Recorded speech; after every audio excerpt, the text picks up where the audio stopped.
Good evening and welcome to 365 Days of Amazing Stories with Theo Mera. Here we are on day 7, and I'm going to be telling the story called Kisa Gotami. Now, Kisa Gotami was a woman who had married the son of a wealthy family. And though she was quite divine in every way, she was never really accepted in the family for quite some time. She served her husband well. She worked hard. She did all the duties that a wife would be expected to do. But still, her in-laws did not look on her with favor because she had not born to that family or her husband a son. Finally, though, she did give birth to a son. And at that point, there was great rejoicing in the family, and she was accepted, well, the way she should have been all along. Doted on, loved, taken care of. Now, her son was beautiful. He had dark, curling hair, deep brown eyes that shone with a brilliance, a beautiful forehead, bright, rosy lips and cheeks. Every bone in his body seemed to be formed perfectly. His shape was divine. His soft little fingers would wrap themselves around hers. Oh, she loved him.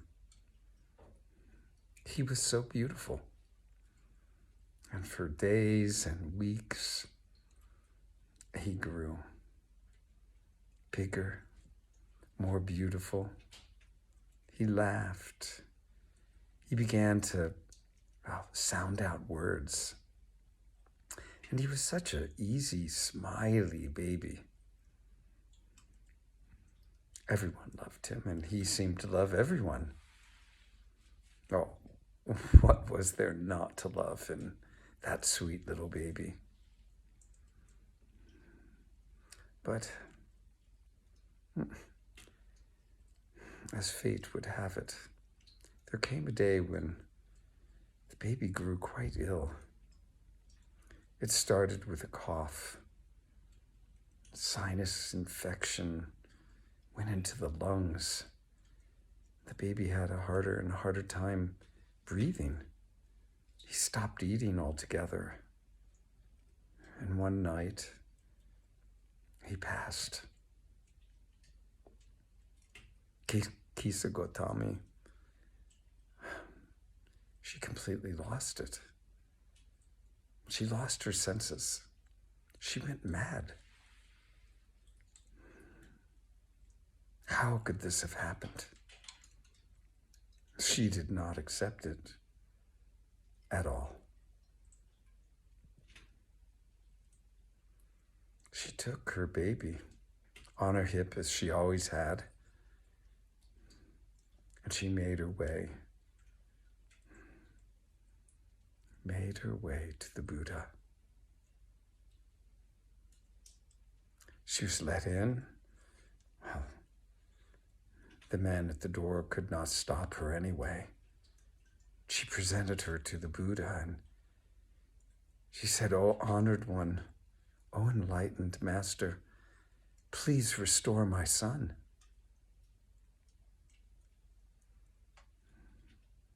And the Buddha smiled at her and said, I will under one condition." "Oh, tell me," she said, "tell me. What is it?" "You must bring me one single small mustard seed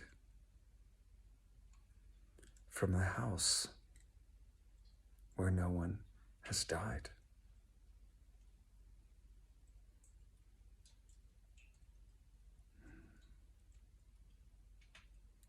She thought that that was absolutely the most wonderful thing her ears had ever heard.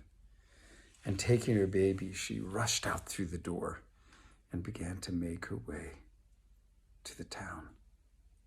On the way, there was a house. She stopped there.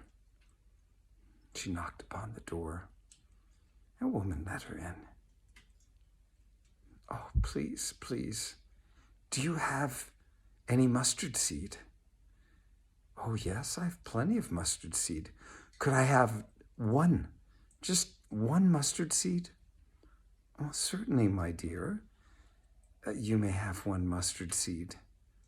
Oh, but you must tell me, has anyone died at this house?" "Oh, I'm sorry. I'm sorry to tell you, but my father, who lived with us, he died but 2 days ago." Oh, thank you," said Kisa Gotami. And she left and went running down the street to the next house. "Could you spare one mustard seed?" she asked. "Well, of course, my sweet. Here, take this. Take a few." "I only need one. But you must tell me, has anyone died in this house?" "Oh, I hate to remember, but yes, it was some time ago. My husband, he died.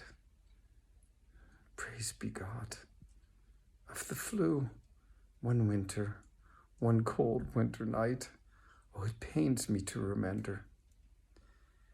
Kisa Gotami, she folded her hands together, and with a namaste, she was on her way. She went to the next house. There she was given a handful of mustard seeds. But when she inquired if someone had died there, she found out that, well, the woman's mother had died there but 2 days before. I can tell you, she went to house after house after house.